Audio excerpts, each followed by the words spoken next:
है।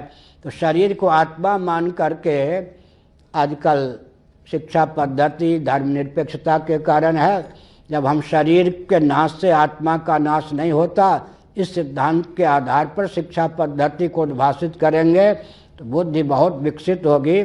एक उदाहरण मैंने कल भी कहीं पर अंगुल में दिया था। गूलर और डुम्बर या क्या बोलते उड़िया में, जो भी बोलते, गूलर का फल होता है पका हुआ, उसको आप यूँ कर दो, उसमें फुदकते हुए पतंगे दिखेंगे या नहीं? जब वो गूलर के फल के अंदर होते हैं तो पूरे गूलर का फल भी उनकी दृष्टि का विषय नहीं बनता। ठीक इसी प्रकार जो शरीर को आत्मा मान करके शिक्षा पद्धति होती है, न्याय पद्धति होती है, उसकी गति बिल्कुल उतनी ही होती है जैसे गूलर के फल के अंदर कीटाणु फुदकते होते हैं।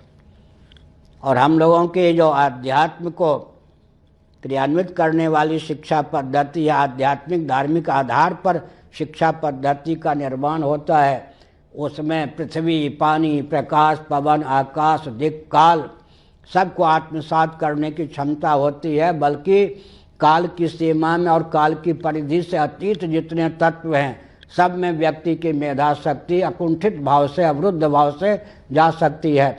कल मैंने कहा था, इंद्रियों की गति कान, नाक इत्यादि केवल वर्तमान में होती है, और मन की गति भूत, भविष्य, वर्तमान तीनों काल में होती है।